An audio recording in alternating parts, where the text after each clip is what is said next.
감사드립니다. 한 주간 주의 은혜 가운데 평안하셨습니까? 우선순위를 좀 정하셨습니까? 일부 예배 때도 이렇게 물어보니까 아멘 하시는 분이 딱 한 분 계시는데 우리 최현학 장로님만 아멘 하시고, 여러분 우선순위를 정하셔서 하나님 중심, 말씀 중심, 교회 중심으로 살아내는 하나 되시기를 다시 한번 축원합니다. 저희가 1월 달부터 역대상 말씀을 이렇게 쭉 읽고 있는데 오늘 읽을 본문 차례가 역대상 26장을 오늘 만나게 됩니다. 오늘 만나게 되는 본문은 어떤 내용이냐면 다윗이 성전에서 봉사하게 될 자들을 임명하고 준비시키는 그런 내용입니다. 물론 이 내용은 23장부터 이렇게 진행되는 내용입니다. 특별히 26장에는 그 성전 안에서 봉사할 사람 가운데 우리가 오늘 본문으로 삼고자 하는 1절부터 19절까지의 내용은 성전에서 문을 지키는 사람들을 다윗이 준비시키는 내용입니다. 특별히 1절부터 12절까지는 성전 문지기로 임명된 자들이 누군가 그 대표들을 쭉 명단을 언급해 두고 있고 13절부터 19절까지는 그 성전 문지기로 임명받은 자들이 제비를 뽑아서 그렇게 공정하게 자신이 맡을 구역이 어디인가를 배정받는 그런 내용입니다. 이게 오늘 본문 전체의 내용입니다. 자, 그러면 한번 이렇게 물어볼게요. 여러분, 성전 문지기가 뭐 하는 사람이죠? 너무 어렵게 생각하지 마십시오. 문지기가 무슨 뜻이에요, 그러면? 문 지키는 사람입니다. 문 지키는 사람. 성전에는 문이 여러 개의 문이 있거든요. 다윗이 성전 문지기로 4,000명을 선임했어요. 굉장히 많지요. 물론 24반차로 나누어서 유대력은 48주가 돼 있어요. 그래서 1년에 2주 동안 성전에서 봉사하도록 이렇게 나누었는데 그렇게도 굉장히 많은 숫자로 성전 문지기를 선임했습니다. 그 당시 구약 성전에는 문이 굉장히 많아서 출입문뿐 아니라 내실에서 내실을 오고 가는 문들이 굉장히 많아서 그 문을 지키는 사람들을 오늘 준비시키는 그런 내용이에요. 그럼 보편적으로 무슨 생각을 하냐면 이런 생각을 합니다. 성전에서 문 지키는 사람이니까 별 볼 일 없는 천한직이겠구나 이렇게 생각을 하시겠지만 사실은 오늘 본문에 언급된 성전 문지기는 결코 그렇지가 않습니다. 왜냐하면 다윗은 이 성전 문지기를 뽑을 때 할 일 없는 사람을 뽑은 게 결코 아니라 레위 지파 중에서도 최정의 사람들을 성전 문지기로 뽑습니다. 그래서 1절부터 19절까지 유심히 읽어보면 여러 표현들이 이렇게 등장하는데 제가 좀 읽어드릴게요. 6절에 여러분들이 한번 눈으로 확인하시면 좋겠어요. 6절에 쭉 이렇게 이름들을 언급해 두고 6절 마지막에 그들은 큰 용사라 이렇게 되어 있죠. 그러니까 성전 문지기를 가리켜 큰 용사라 이렇게 표현해서 그러니까 시시한 자들이 아니라는 거예요. 7절 이렇게 임명하는 이름들을 쭉 언급해 두고 7절 마지막에 그들은 뭐가 있는 사람들이라고요? 능력 있는 사람들이다. 자, 천한직이 아니라는 것 충분히 가늠되시죠? 8절에 반복합니다. 오베데돔의 자손들을 언급하고 8절 중반에 그의 형제들은 다 뭐가 있어요? 능력이 있어. 9절에도 마지막에 능력이 있는 자라. 잘하시네요. 14절 한번 14절에는 셀레마는 동쪽을 뽑았고 이거 제비 뽑기죠. 13절부터는 제비를 뽑아서 그 자리를 배정받는다 했는데 제비를 뽑았는데 그의 아들 스가랴는 명철한 뭐라고요? 모사라. 여기서 모사라고 하는 것은 다윗 왕의 참모라 그런 뜻입니다.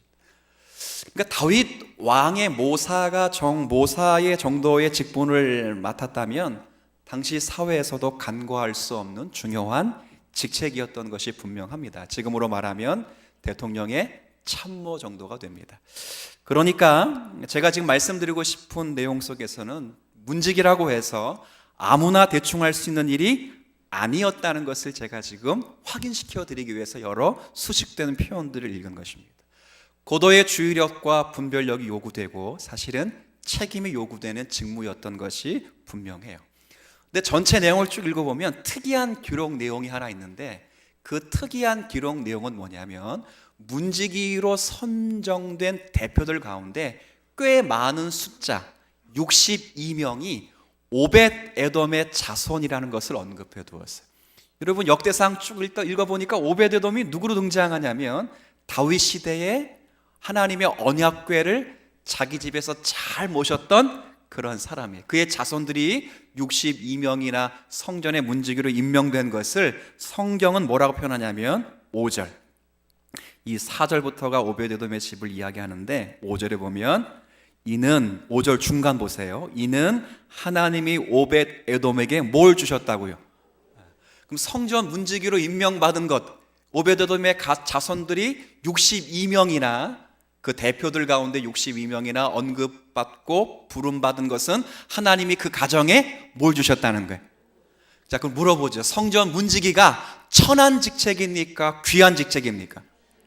그럼 천한 직책이라면 큰 용사, 능력 있는 자, 왕의 모사, 그렇죠? 안 쓰지요.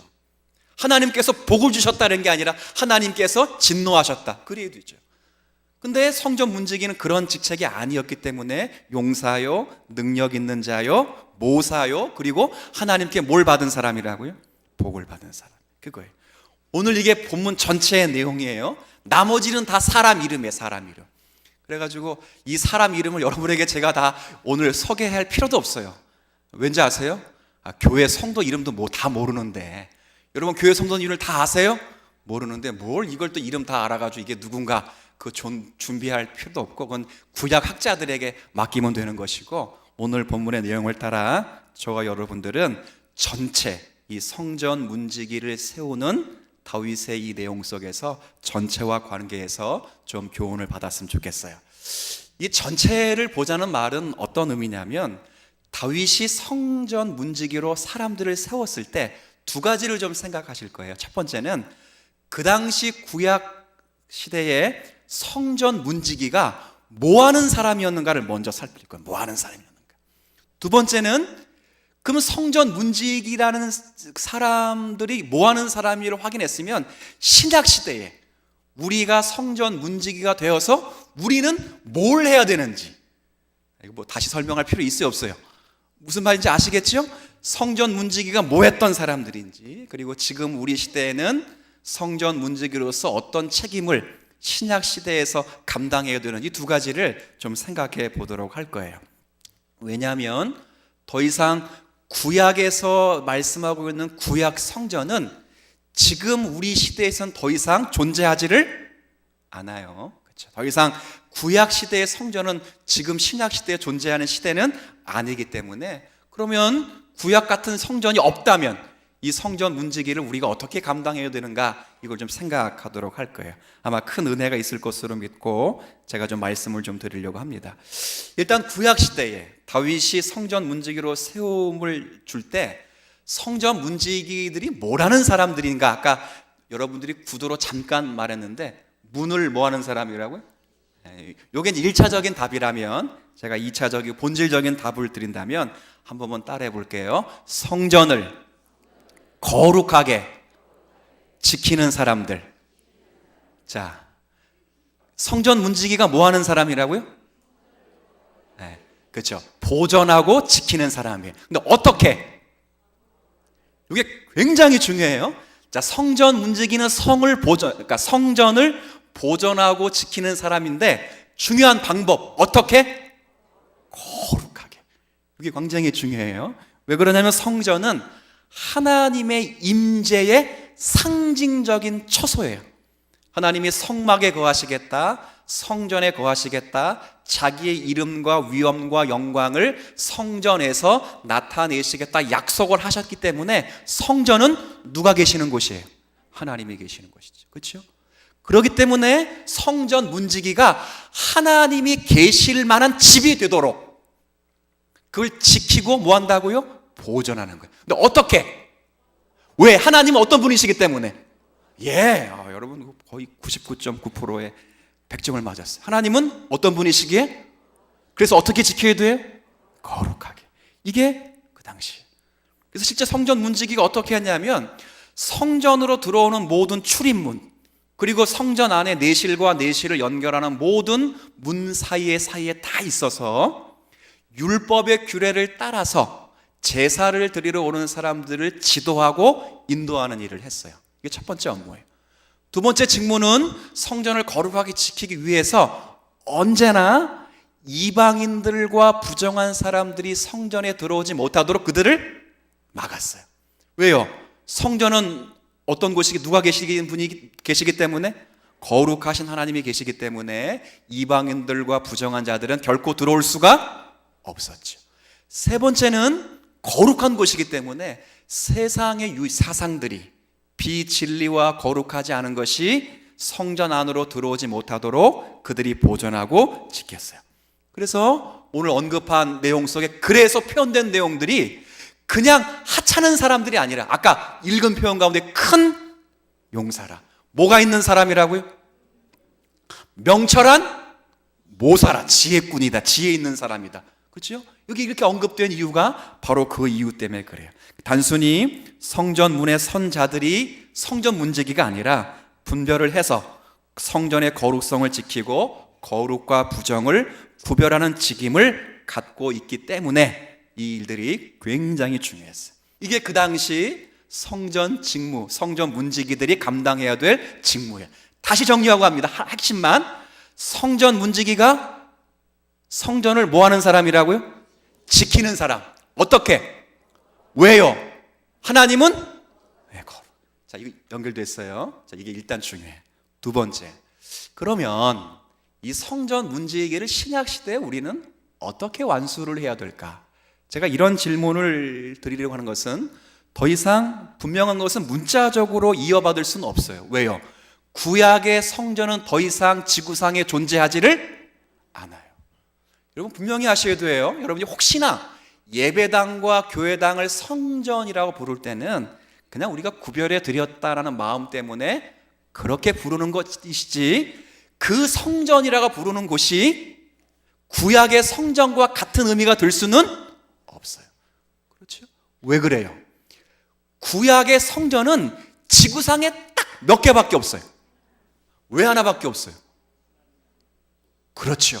성전으로 예표되어서 실제로 오신 중보자이신 예수 그리스도가 지구상에 그러면 안 되죠. 온 우주 역사에 몇 분이시기 때문에. 예수 그리스도 중보자가 2분이고 3분이고 4분이면 성전이 3개고 4개고 5개도 될 수가 있어요. 이스라엘 백성들이 수백만 명인데 그 수백만 명 가운데 얼마나 불편하겠어요, 성전 하나라면. 근데 하나일 수밖에 없는 것은 성전으로 예표된 메시아 그리스도 예수가 몇 분이시기 때문에 한 분이셔요. 그리고 성전 안에서 드려지는 모든 의식법과 모든 제사법들은 전부 예수님의 인격과 예수님이 하시는 모든 구속 사역을 예표했어요. 그렇죠? 그래서 실제로 성전된 예수 그리스도가 이 땅에 육체를 입고 오시고 성전에서 제사 드렸던 모든 의식법이 예수 그리스도의 십자가로서 완성된 이후에는 이 땅의 구약과도 같은 성전이 있어서는 안 돼요. 그럼 뭐가 성전이에요? 뭐가? 아까 좀 전에 구약의 성전은 누구를 예표했다고요? 예수 그리스도가 성전이고 이제 예수 그리스도와 연합된 저와 여러분이 성전인 줄 믿습니다. 성경의 사도 바울이 말씀하셔요. 너희들은 하나님의 성전인 것과 너희 안에 하나님의 성령이 계시는 줄을 알지 못하느냐. 자, 그러면 성전은 누구시라고요? 예수. 그리고 이제 성전은 또 누구예요? 예수 그리스도 안에 있는 우리예요. 우리가 교회이고 교회를 모이는 여와 여러분들이 또 교회. 제가 그래서 목회기도 늘 할 때마다 가끔 그렇게 하죠. 오늘도 교회를 이루게 하신 것 감사합니다. 그렇죠? 교회는 항상 여기에 있는 게 아니에요. 이거 뭐예요, 이거? 예배당이에요, 예배당. 교회는 앉아있는 누구예요? 그 두세 사람이 모이면 뭐가 되는 거예요, 이제? 교회가 되는 거예요. 아시겠어요? 그러면 구약시대에 딱 머물러 있는 성전문을 지키는 사람이라면 그걸 거룩히 지키는 사람의 직무는 신약시대에 뭘 지켜야 되는가? 그럴 때 이제 교회인 우리와 교회로 모인 이 주님 사랑교회 모든 성도들의 심령과 교회를 진리의 말씀으로 거룩하게 책임있게 지켜가는 직무를 받은 줄 믿으십시오. 우리가 감당해야 될 그 직무예요. 그러니까 하나님의 성전의 거룩성을 유지했던 문지기들의 사명은 오늘날로 말하면 불의하고 부정한 이 세상의 비진리로부터 교회를 진리로 수호하는 그런 교회의 사명을 이어가야 돼요. 그러니까 이제 모든 성도님들은 불의하고 부정한 세상에서 하나님의 진리를 수호하는, 한 번만 따라해 볼게요. 진리의 파수꾼, 그렇게 되어야 될 줄로 믿습니다. 사도 바울이 뭐라 말하냐면 이 집은 살아계신 하나님의 교회요 진리의 기둥과 터라라 했어요. 사도 바울이 디모데에게 편지를 쓰는 거예요. 에베소 교회의 젊은 목회자 디모데에게 목회를 어떻게 해야 되는가, 교회에서 무엇을 행해야 되고 무엇을 가르쳐야 되는가 할 때 사도 바울이 가장 먼저 본질로 언급한 것이 교회의 본질을 말해요. 교회는 누구의 거예요? 하나님의 거예요. 살아계신 하나님의 거예요. 그래서 그 교회는 하나님의 것이기 때문에, 하나님은 거룩하신 분이기 때문에 교회는 무엇과 기둥과 무엇의 터가 되어야 된다고요? 진리의 기둥과 진리의 터가 되어야 돼요. 교회는 다른 게 아니에요. 진리를 떠받치는 교회가 되어야 되고, 교회는 다른 게 아니에요. 진리에 근거하고 진리를 유지하는 그런 교회가 될 때 하나님의 교회를 잘 감당하는, 이게 성전 문지기의 역할이에요. 디모데 후서에 보면 사도 바울이 뭐라 말해? 너는 말씀을 전파하라. 이 말씀을 전파하라는 것이 전도하라는 게 아니에요. 나가서 예수 믿어라 그 이야기하는 게 아니에요. 열심히 진리를 가르쳐라. 때를 얻든지 못 얻든지 항상 힘쓰라는 거예요. 교회의 본질을 회복시키라는 거예요. 여러분, 왜 이스라엘이 망하고 유도 성전이 불탔는지 아십니까? 다른 게 아니에요. 저들이 바로 이 성전을 진리로 지키지 못했기 때문에 그래요. 성전 문지기들이 그 책임을 잘 못 감당해서 왕족들이나 제사장들이나 귀족들이 우상을 가지고 올 때 그걸 지키지 못했어요. 지키지 못하니까 성전이 세속화되고, 그리고 하나님의 진노가 넘쳐나서 결국 성전이 불에 타버릴 수밖에 없는 그런 비참함을 만들게 됐어요. 오늘날도 마찬가지예요. 가끔 교회에 무엇인가 아는 사람들이 자꾸 교회 안에 자꾸 세상 것들을 끌어들이려고 하는 사람이 많아요. 그래야 교회다워진다, 그래야 시대에 앞서가는 것이다, 그래야 전도가 잘 된다, 그렇게 말을 하고 생각을 하는데 잘못된 거예요. 결코 하나님의 교회는 그러지 않아요. 우리는 성전에서 하나님의 거룩하심을 지켜야 돼요.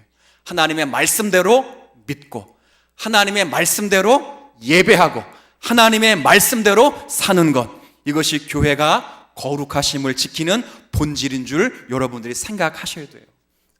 계시록에 보면요, 두 도시가 언급돼요. 두 도시.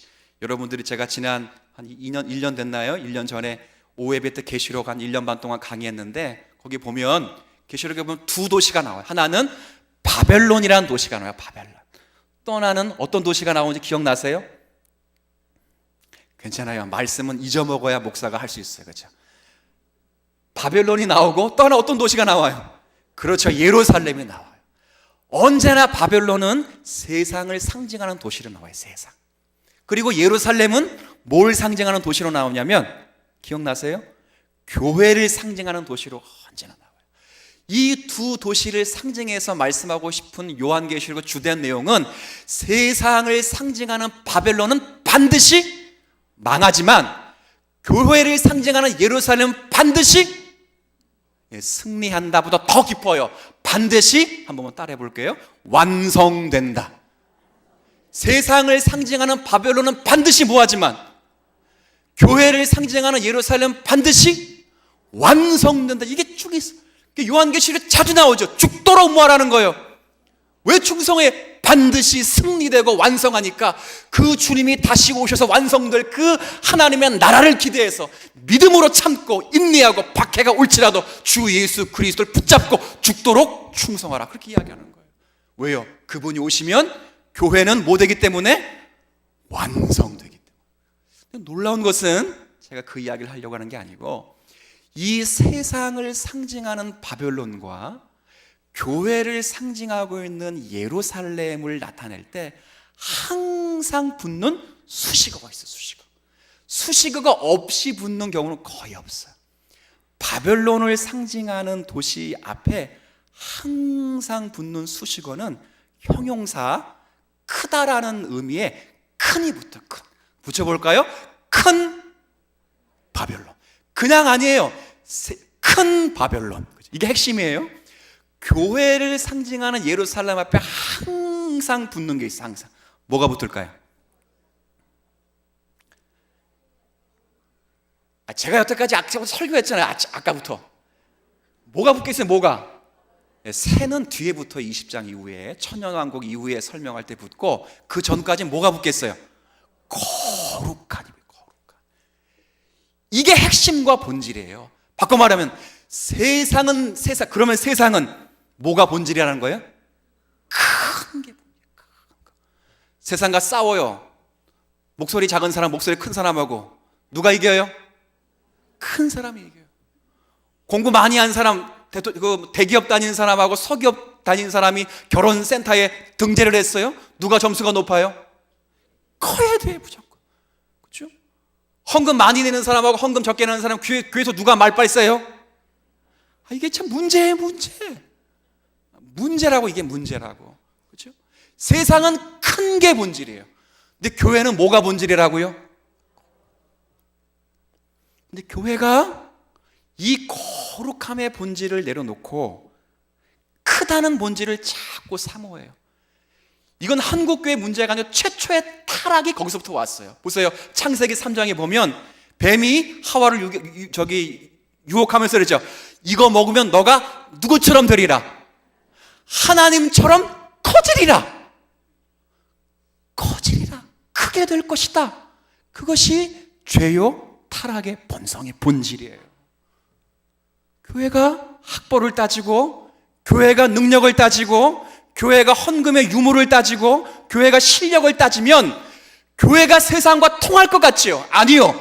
교회가 세상에서 존경받고 교회가 세상과 통하려면 교회는 큰 것을 본질로 해서는 안 되고, 교회는 거룩함을 본질로 삼아야 될 줄로 믿습니다. 세상의 교회로부터 존경을 받아요. 교회가 세상으로부터 존경받으려면, 세상의 교회를 존경하려면 커서는 안 돼요. 교회가 세상을 힘으로 제압해서는 안 돼요. 지난주 말했잖아요. 세상에서 큰 것이 진리일 때 교회가 힘을 가지면 세상은 교회를 존경하는 것이 아니라 교회를 역겨워하며 몸서리를 쳐요. 세상의 교회를 존경할 때는 교회는 거룩해질 때 교회가 존경받는 줄 압니다. 굉장히 중요한 거죠.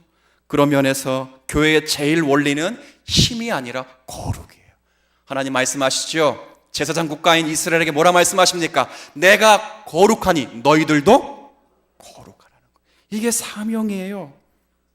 이 거룩을 드러내는 방법이 단순히 착하게 살라라고 하는 윤리적인 의미만이 아니에요. 거룩이란 말씀은 말씀을 통해서 하나님을 믿는 방식, 하나님을 예배하는 방식, 하나님을 따라 사는 방식이 세상 사람들과는 구별된 삶을 살아야 된다. 그걸 강조해요.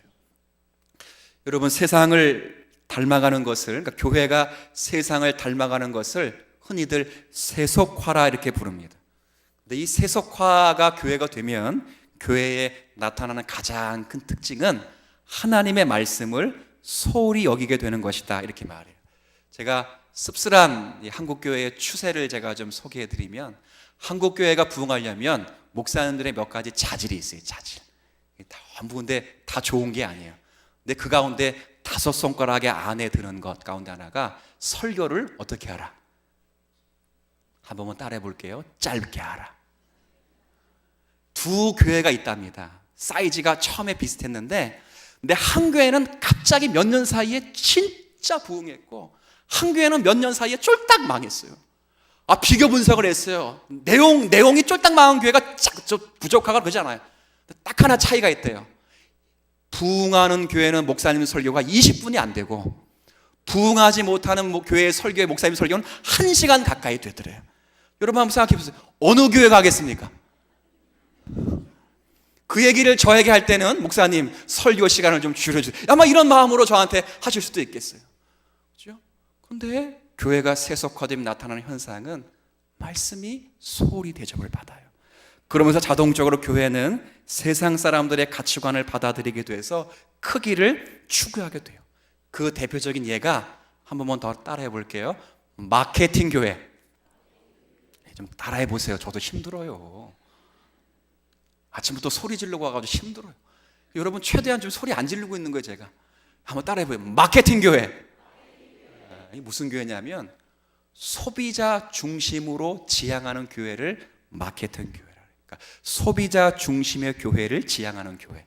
이런 교회를 마케팅 교회라고 그래요. 여기서 소비자는 누구냐라면 불신자를 가리켜요. 불신자. 그러니까 불신자를 중심으로 하는 교회를 마케팅 교회라고 해요. 언뜻 듣기에는 목사님, 그런 교회 당연히 우리가 꿈꿔야 되는 것 아닙니까? 그래야 전도가 되고 그래야 불신자들이 교회 안에 오지요. 이렇게 배려하고 이해하는 면이 있어야 되는 거 아닙니까? 라고 말할 때 그런 의미가 아니고 불신자를 배려하고 이해하는 차원에서 소비자 중심의 교회, 마케팅 교회가 아니라 불신자가 중심이 되는 교회. 그렇죠? 불신자가 원하는 교회를 만드는 교회를 마케팅 교회라고 불러요. 그래서 그런 분들은 사실 자신들이 제2의 종교 개혁을 이루었던 사람들이다. 이렇게 자신들을 표현해 두어요. 근데 문제가 제가 이런 문제를 언급할 때 제가 굉장히 고민하고 언급하는 겁니다. 한국 교회 거의 70-80%가 여기에 지금 많은 사상들을 갖고 있기 때문에 제가 지금 우리 교회만큼은 제가 그러지 않겠다는 마음을 갖고 고민하다가 그냥 이야기를 하는 거예요. 그렇지 않았어요. 그런데 문제는 이런 교회를 꿈꾸게 되면 거기에는 언제나 경영학과 심리학이 주 내용을 이루게 돼요. 경영학과 심리학이 나쁘다는 게 아니에요. 예수 믿는 사람이 경영학과 심리학을 열심히 준비하고 공부해서 하나님의 말씀대로 이 학문들을 연구해야 돼요. 근데 문제는 교회를 그렇게 만들려면 경영학과 심리학의 주 내용을 이루게 돼요. 그러면 진리가 사라져요. 기존의 모든 교파들은 생각은 달랐지만 그래도 하나님의 말씀에 따라서 교회를 운영한다는 생각은 똑같았어요. 그런데 마케팅 교회는 예수님 모델이 아니고 회사가 모델이에요. 회사. 그것도 회사의 기업이 성장하는 게 모델이에요. 그래서 잘 보면 기업이 상품을 만들 때 누가 좋아하는 상품을 만들어야 성공해요? 그렇죠. 그런 의미예요. 그런 의미. 소비자가 원하는 상품을 만들어야 대박이 나죠. 그러면 소비자가 뭘 원하는지를 먼저 뭘 조사해요?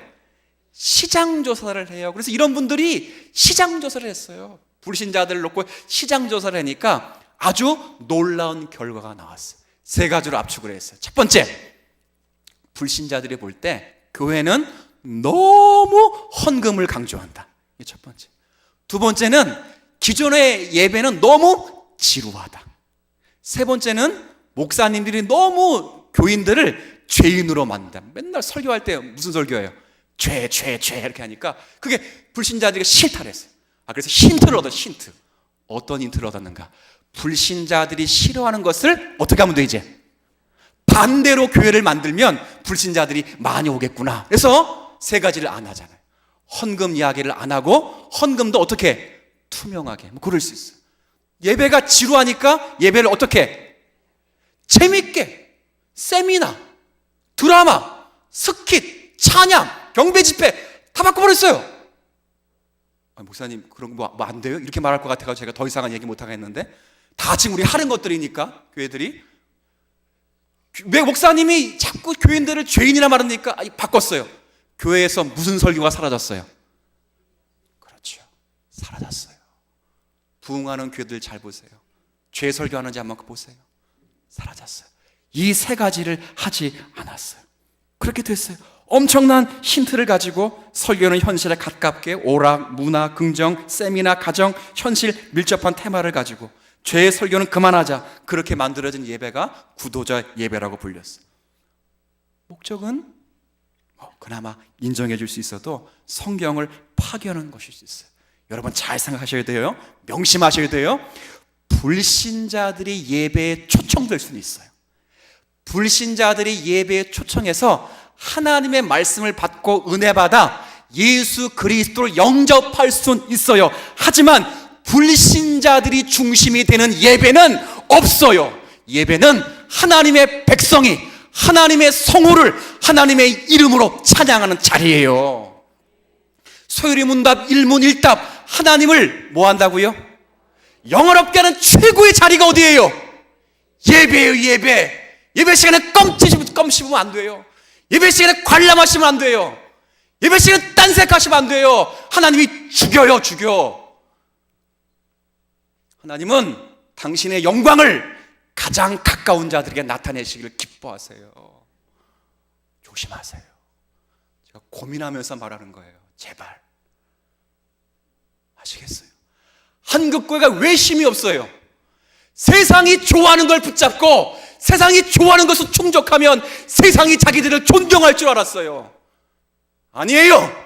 세상이 존경받으려면 교회는 거룩성을 회복해야 될 줄로 믿습니다. 굉장히 중요한 거예요. 두려운 분이세요. 그런데 이런 교회들은 어떻게 교회를 운영하는가? 교회의 모델이 예수님이 아니에요. 기업이 되었어요. 그것도 대기업이 되었어요. 교회당도 마켓, 수영장, 교회당도 체육관, 극장식으로, 예배도 그래서 공연, 찬양, 드라마, 스킷, 문화공연, 그렇죠. 설교는 그냥 지나가듯이 변해갔어요. 하나님이 심판할 때가 오실 거예요. 교회를 이렇게 고객이 원하는 대로 만들게 되면 어떤 문제가 발생되냐면, 하나님의 말씀이 제일 중요한데 그 말씀이 고객이 원하지 않는다는 이유 하나만으로 제대로 전해질 수가 없어요. 왜? 소비자가 원하지를 않기 때문에.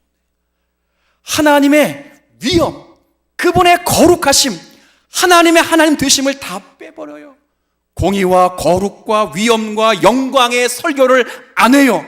그냥 그래서 친구 같은 하나님, 나를 지키시는 하나님, 수호신 같은 하나님, 복 주신 하나님으로 전락해버려요. 예수 그리스도도 전락해요.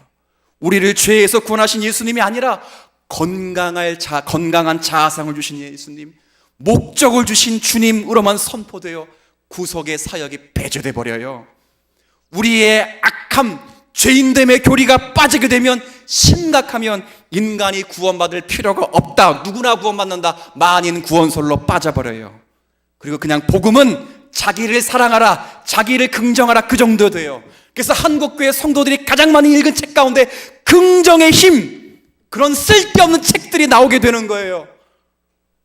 제가 이렇게 말하면 꼭 이렇게 말하는 사람이 있어요. 그럼 부정적으로 생각하란 말인가? 그게 아니에요. 예수님의 복음의 본질을 그렇게 자기 자상으로 바꾸지 말라, 그 말이에요. 부자 되세요, 건강하세요, 하는 일마다 잘 될 것입니다, 이런 내용이 복음의 주가 돼서는 안 된다, 그 말이에요. 아시겠습니까? 그러면 교회는 세상을 변화시키지 못해요. 세상을 닮아가게 돼요. 우리 주님 사랑교회는 거룩이 회복이 되는 교회가 되기를 소원합니다. 그렇죠? 여러분 모두가 때를 얻든지 못 얻든지 말씀을 항상 전파하는 여러분이 되시고, 그 말씀을 가르치고 적용하는 여러분이 되시게 돼요. 그래서 우리 주일학교는 오래전부터, 제가 이게 부임하고 나부터 계속 소요리 문답을 배우는 거예요. 여러분이 주일 오후 때 예배 때 다시 배우는 이유가 그거예요. 그렇죠. 한국 교회 목사님 가운데 제가 흥미로운 리서치를 본 적이 있어요. 그러니까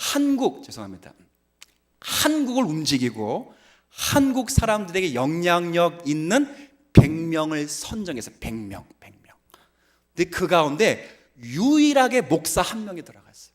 그러니까 한국을 움직이는, 한국에 영향력을 끼치는 사람 100인을 꼽았는데, 우리나라 사람 가운데 유일하게 목사 한 명이 꼽혔어요. 누가 꼽혔을까요? 일부 예배를 그러니까 안종성 담임 목사님 이렇게 얘기하죠. 아부를 해도 제대로. 여러분 말고는 제 이름을 아는, 세상 사람이 아는 사람이 거의 없어요. 걱정하지 마세요. 저는 그런 위인도 못 돼요. 딱 한 분이 있는데 그분이 바로 누구냐면, 저도 굉장히 그분의 목회관을 존경해요. 바로 분당 우리 교회의 이찬수 목사님. 권위주의적이지 않고 교회관이 뚜렷하고 메시지가 분명하고, 그리고 굉장히 진정성이 있어요. 그분이 목사 가운데 딱 일반 사람이 꼽은 거, 일반 사람. 근데 그분이 얼마 전에 한국교회가 이래선 안 된다라고 해서 모든 성도들에게 책을 구입하도록 하고 가르치는 게 있어요. 뭘 가르치고 무슨 책을 소개했을까요? 소요리 문답이에요. 돌아가자. 말씀으로 돌아가자. 한국교회가 소요리 문답과 신앙고백에서 읽고 암송하고 배우고 적용했던 교회가 부흥이라는 의미로 1960년부터 가르치지 않았던 것을 다시 회복하여 50년, 60년 만에 다시 이 복음을 가르치자. 열심히 지금 배우고 있어요. 하나님이 그 교회를 쓰실 줄로 믿고 우리 같은 교회에 위로를 주실 줄을 믿고 저도 애를 쓰는 거예요. 오늘 본문의 말씀을 기억하셔야 돼요. 다윗이 국가 행정을 조직하는 데서 제일 먼저 무엇을 했는가? 국가에서도요, 새로운 정권이 들어서게 되면 대통령이 가장 먼저 하는 게 있어요. 뭘 먼저 하겠어요? 내각을 구성하는 거예요. 내각. 자신의 뜻과 자신의 비전과 자신의 국가관과 맞고 어울리는 사람들을 적재적소에 배정하고 자기 사람으로 임명하는 거예요. 우리나라도 수많은 행정조직이 있어요. 그 행정조직 가운데 대통령 측근들과 손발이 다 있고, 그리고 수많은 공무원들이 거기서 나라 일을 감당하고 있어요. 다윗 시대도요 300만 이상 수백만 명의 인구가 있었던 것이 분명해요. 근데 23장부터 그 조직을 구성하는데 23장부터 오늘 읽어내가는 말씀, 그리고 내일 읽어나가는 말씀을 잘 보면 다윗이 굉장히 중요하게 생각했던 게 뭐냐? 다른 게 아니에요. 예배 중심, 성전 중심, 레위와 제사장 중심으로 행정을 조직하는 거예요. 나중에 정말 행정 조직과 군대 조직은 마지막에 있어요. 마지막에 잠깐 언급해요. 뭘 말하는 거예요? 다윗도 선군 정치, 군대 조직을 중심에 누려고 한번 했어요. 그래서 역대상 이렇게 읽어보면 다윗이 인구조사하다가 하나님께 엄청 두드려 맞은 게 있어요. 철저하게 배웠어요. 하루에 7만 명이 죽었어요. 배웠어요. 아, 하나님은 선군 정치를 원하지 않는구나. 하나님은 경제가 살아야 이 나라를 살아가기를 원하지 않구나. 하나님은 정치, 이게 중요한 게 군사가 중요한 것이 아니라 이 나라는 하나님을 예배하는 것이 중요함을 깨달은 거예요. 그렇죠? 이스라엘이 부흥하고 이스라엘이 패망하는 것은 다른 게 있잖아요. 그 나라가 잘 살아야 이스라엘이 부흥하고 못 살아야 패망하는 거 아니에요. 그 나라가 전쟁에서 이길 만한 군대가 많으면 성공하고 군인 숫자가 작으면 실패하는 게 아니에요. 이스라엘은 하나님을 예배하면 성공하는 것이고, 하나님의 백성들이 하나님을 예배하는 걸 놓치면 실패하는 거예요. 우리도 마찬가지예요. 우리에게 있어서 가장 중요한 것은 하나님을 바로 예배하고 하나님의 말씀을 지키는 것인 줄로 믿습니다. 교회를 진리로 부흥하는 것을 사모하고 바른 하나님의 말씀과 신앙을 지켜가는 거예요. 올 한해 우선순위를 정하실 때 여러분이 기억하셔야 돼요. 하나님 말씀, 한번 따라해 보죠. 하나님의 말씀대로 믿고 하나님의 말씀대로 예배하고 하나님의 말씀대로 삶을 살아가는 것, 이것이, 따라하지 마시오. 이것이 교회가 살고 대한민국에 사는 지름길인 줄 믿으시길 바랍니다. 하나님 아버지 감사합니다. 다윗의 행정 조직 가운데 성전을 중심으로 하는 조직을 역대상 23장부터 유심히 읽어왔습니다. 그 가운데 26장에 이르게 되면 드디어 성전 문지기를 선임하는 그 장면을 보면서 교회의 거룩성을 회복하기 위하여 저희들이 다짐합니다. 이 집은 살아계신 하나님의 교회이며 진리의 기둥이고 진리의 터입니다. 거룩성은 진리로 교회를 구별해 내는 것입니다. 이 일들을 잘 감당하여 이 대한민국에 교회가 유일한 희망이 될 수 있는 그런 은혜를 누리게 하여 주옵소서. 예수님의 이름으로 기도드립니다.